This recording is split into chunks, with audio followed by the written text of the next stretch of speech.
bonsoir. Tout dépend de l'air de Kolanda. Tout côté déjà les lots. 3e événement. Gloire à Dieu. Nous avons fait les efforts. Il y a Kolukaka pour synthétiser l'essentiel. Il y a enseignement, soit il y a thème nabiso pour permettre de s'embellir bien. Il y a des lobanae puis babikaki. Donc il lobeyaki puis babiki. Merci d'avoir suivi ça les lieux.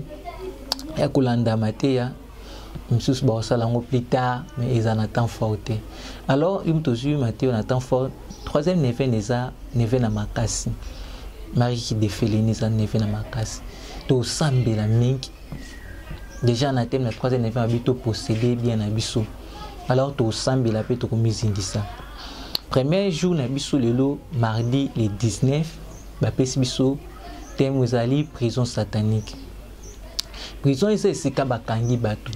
Bankasele batu pour que soit baza batu bazo samba nanu ou encore eza batu si ba condamner bango. Bango bakangi bango pour priver bango liberté. Ba faire souffrir bango. C'est ça prison. Ba pesi biso référence ya Psaume 142 en anatanga. Psaume 142 verset 8 Bible. Tire mon âme de sa prison afin que je célèbre ton nom.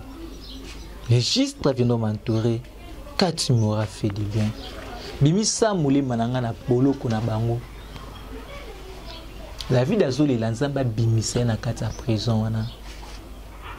To yebi déjà malamu ete quand on dit tirer eza kwa ko benda eza kwa ko bimisa. Ça dit mutu fo lingo bima. Akata ba prison yo so chayo. Vie en mutu eza composé na bilema misato. Et les bossu ezali corps. Mi bali âme ya misato esprit. Corps, âme, esprit nde salim bo mutu ya mutu. Et biloko misato wana eza pe na ba réalité moko te. Eza na kati ya mutu. Na bo mutu ya mutu. Mais eza na ba taille différent, na ba problème différentes. Ozo mona ke nzoto corps a cause de problème. E uti pe na âme, to âme a problème. E uti na esprit, est-ce que c'est pas uti na âme? Donc il cambo ils ont tout dit uti peut-être na esprit na yo. Âme ko cause à la blesser, esprit cause à la troubler, corps cause à la paix malade. C'est ils ont pas problème peu différentes nango.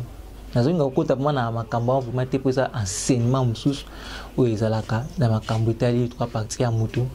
Mais na nyoso to yebi ke ceux qui corps plutôt âme a problème o eza ko subir ezaka nzoto. Pour d'autres ça sport o eza ko représenter bo moto a mutu. O eza ko mettre mutu na contact na monde extérieur. Mais même ceux qui expriment trouble nango conséquence wana ezoya ko se manifester na nzoto a mutu. Mais les nions surtout ezaka na kati ya bo moto a mutu. Alors tant tozo ba prison satanique. Prison na tozo ke na ko prison ya bo moto te. OK ba kangi mutu. C'est vrai la Bible espèce de image. La Bible ezaki ko ba makambo ezaki physique au biso le loto comme to talango na aspect spirituel. Le ba qu'il est revenu les vrais adorateurs dans un esprit en vérité to ke kana ngomba te même jusqu'à tozali parce que to komi bato monde il y a esprit déjà. Donc ce qui n'a qu'à la Bible makambo ko mama ki physique biso tozo ke nango c'est aspect spirituel. Nde zo mona cause la to la Bible David abundaki na Goliath, yo pe bundana Goliath to ozela mukolo moko tata moko munene mulai vimba nde ba détailler Goliath soki 6 mètres wana abimelo bitumba bwe te Goliath aza ba démon géant Goliath aza ba obstacle makasi était de milimutu tu vois et lungwe na physique et comme spirituel. Donc bato be bakanga maki physiquement na Bible kota baka ba Joseph kota ba prison ba Daniel ba kota ba prison Paul ba kota na prison Pierre a kota na prison. Et bango tout na kati ba prison ba mona ki intervention nzambe ba lela ki lisungi nzambe ote ba bima na ba prison et puis ba bima na ba prison on les acquis physiques les l'opéra spirituel. Alors prison spirituelle c'est quoi mungu na za na posa mema nzoto na yote à côté na prison azaka kana posa loko za ko représenter yo ndenge total ça qui matango ba mati ebele le kaki si ba sacrifice biloko mungu na ko kozwa biloko ebela ko kozwa pa mutu akozwa mbongo mutu ki la nzoto na yo tout depuis même makila ça dit makilo za ko porter ekoza une des causes o monguna ko kozwa po akanga yo na prison na ye ndenge ya lingi. Donc aza na posa na physique te. Et puis maintenant prison go ekoza la physique te, eza prison spirituelle. Eza prison o eza spirituelle. Tire mon âme de sa prison. Bimisa molima na nga na kati ya prison na bango. David aleli ndeko na ngai yo pe fo luka liberté na yo. Yo pe fo lela pona kobima. Bible eza koloba ke Yesu aye kobikisa bato. Nazwa Bible na ngai, je crois Luc chapitre 4 na tangango. Luc chapitre 4. Mission ya Jésus au tubengaka les 5 chantiers de Jésus, les 4 chantiers de Jésus. Luc chapitre 4, 18, l'Esprit du Seigneur est sur moi parce qu'il m'a oint pour annoncer une bonne nouvelle aux pauvres. Il m'a envoyé pour guérir ceux qui ont le cœur brisé, pour proclamer aux captifs la délivrance, aux aveugles les recouvrements de la vie, pour renvoyer libres les opprimés, pour publier une année de grâce. Une année de grâce du Seigneur. Eli moya tata eza likolo na ngai. Etini ngana bimisa baba kangemi. Rendre libre. Et on quelque part balobi là où il y a l'esprit du Seigneur, là il y a la liberté. Voilà pourquoi il faut beaucoup prier le Saint-Esprit, parce qu'il mo sent on a comme ça bateau libre. Ndenge moko ba yeke ba kanga maki na senak. Tango li moya pesi bango ya ba bimi akomisi bango libre. Pour la prison satanique, eza mate ya munene na ulinga na kangisa mukuse. Mungu na koki koya kokakto na prison na bina ndenge molimo na ndenge bomotote. Mais sikoyo na bomoto zo mona sikoyo nzoto komi ko sibir. Ya liboso eza komonisa mananzela ya servitude. Muto bakali na servitude, ça dit il y a zo travailler pour que ba misusu ba bénéficier. Voilà pourquoi mona keza na bato. Abanda ki likamune bien mais souki la kai kamabe. Bandi mo association, abandi mo lisanga, to abandi mo ensemble commerce moko mtazo ki ide ba banda commerce mais na suka ya bénéficier ne loté et puis alungwa na batu baluki lai. Donc partout les câbles au travail en capo na batu musuba comment bénéficier ne mususa ko fanda solo ba un jour telemi makaso ngap na banda ngwe parti o ndiko mi parti munene be ngap na sala ka ngwe mais ye moko azo bénéficier te même na kata vie na yo bénéficier na biloko na yo te. Ce sont que les autres. Même si plus les mususu à cause m'appelle la manne bah c'est pas quand même la soirée la manne donc ma famille y a bénéficié de l'autre côté. Puis na kata servitude komona eza na bateau yo famille ndingi bazaka na kata servitude bakangi ye kobota ya bota te po abokola bana na bango. Mutu azo sala bien, mutu azani malamu mais azo bota te. Ko bota te na poni abokola bana na bango. Bakangi na kati ya prison wana. Mususu akozala mwasi kitoko bakangi na kati ya prison wana po asali la famille. Azani mwasi kitoko mais aobala te. Aobala te poani po ya effacer la famille. Donc omuna kaka kinda ka bashida ba makambo bien so zwani ba mbongo. Oka mama zobela, noko kuna zana problème. Mama leki yazo pesaka bango so sunga ka bango. Bala azobalate famille de tena prison. Voilà pourquoi zo mona des fois ayena mobali wangi bale famille basiliki basepelite ayena mwasi donc ba ko sepera mwasi noté na bana noté pona ni balingi yo o salela bango ba bénéficier donc ya liboso eza komona na kati ya servitude ya mibale zo mona na kati ya rétrogradation. Na rétrogradation mongu na boyi muto apexé abandi ko kangaye na signe sima moni neti taba alia kaka na mulaya singa na he donc bakomiso ko abongo olia ka tout musika te yango ozumu neza na batu bakana na rétrogradation okomoni na bandoto na he alota kaka isika balungwa ndako isa tika kala nza prison moko bakangami wana ici asili sa classe mais alota kazo tanga classe tabusu na salle de classe na baninga na ya classe pe classe on des fois même primaire. Donc bazo même esprit non à niveau assez na po yo évoluer te. Prison bakangi mutu yangwana. Rétrogradation. Ozo mona mutaza mukolo melo takalati coupé. Azo sakana ba mike, azo sala ba jia ba na mike. Pona ni bakangi esprit na kati ya prison wana. Ya rétrogradation.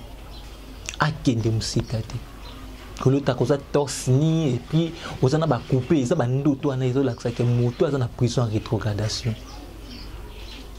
danda ki ses amis c'est de même aussi kaka na kati ya ba manifestation ba prison eko manifester na ba même songe mutalo ta ka ba ndoto moko mais même songe na même lieu na même endroit donc olota ka koze sika moko soit tozalaka na mai soit tozalaka na zamba soit tozalaka na ba pique-nique soit tozala na cimetière bozaki kotala ndoko akufaki ba séquence ko changer nango toyaki kotala moto akufaki toyaki kotika bembe o tozaki na baninga kolanda ba séquence te monguna zo bombelo ba vérité na ba séquence zo changer tala pourquoi kaka na lota na za na cimetière nde yango zo lakisa ke prison na bino ngwana soit il y avait l'influence des morts na makamba vie na bino influence des morts ekotaki a bloqué bino soit suite à mort na soit suite à ba contrat zalaki nango elia bino na epi akanga bino na prison wana miso soit ko fanda zo lota ndoto tozaki ensemble to bungani eza image ya prison nazo lukanza nazo mona te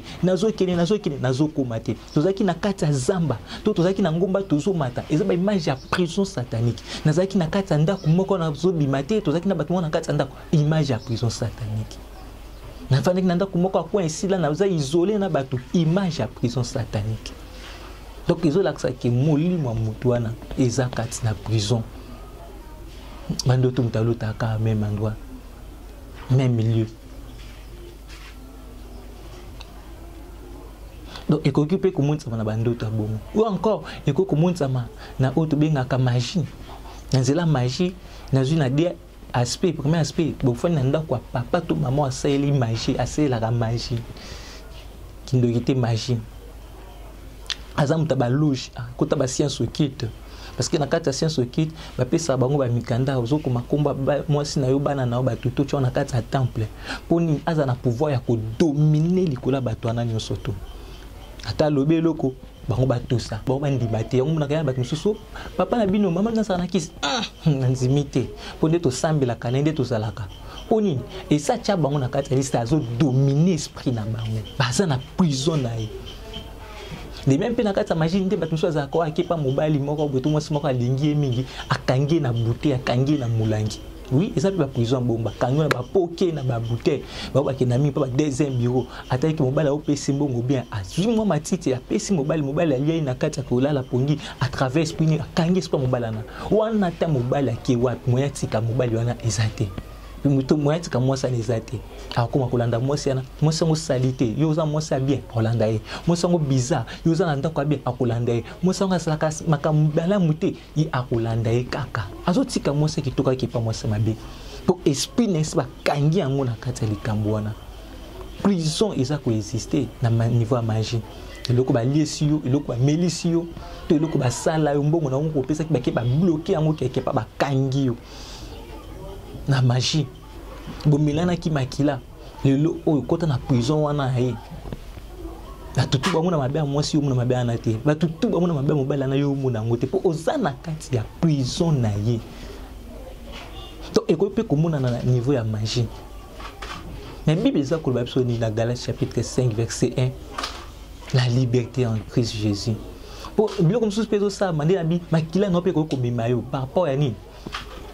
par rapport à l'arbre généalogique nayo arbre généalogique ça m'a été amené à kito parce que dans l'arbre généalogique c'est l'unité et la continuité de la famille selon les sangs unité pe continuité makambo ça makana ba papa na bino ba mama na bino ezo kitape na bino bana ba tekaka ba papa ba mama bino pe bana bokote na kati ya esclavagisme na bokomba esclave bozo dépendre na bino te ba teka bino na esprit moko ya mai po ba lukaka pouvoir ya mai pa ba koko na bino to ba lukaki bomengo to ba lukaka papa na bino bazwa ke na kisi po mama papa bino banda ko buta te ati ozo na mai ya sala contrat bino to boza ta mai voilà pourquoi bolota kaka bozo suka na kati ya piscine bolota ka boza na kati ya mai po déjà boko ko bateka bino na kati ya pouvoir wana donc bino tout besoin na kati ya prison wana selon arbre généalogique na bino de konangai premier jour ya neven o luka liberté na yo luka liberté na bato ki ba la liberté ne c'est donc pas ça s'arrache oui et ça s'arracher maintenant peut le si les fils vous affranchissent Jean chapitre 8 verset 36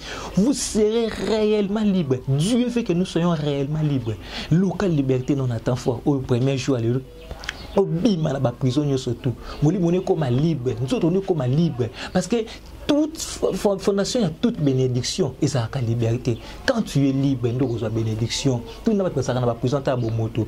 Ils sont prêts à tout sacrifier des fils qui va bima. Nous moi quand babi mutaza na bolo ko asenga ka teble asenga ka liberté et asenga te ba immeuble asenga se liberté. Donc liberté no obima na ba prison nyoso bakanga yo. Le sambola ngwana. Mais avec la prière tout cela est possible. Zamba sa biso lelo na bobango de Sainte Maria mama asunga yo po bima na ba prison nyoso na kombo na Yesu Kristo.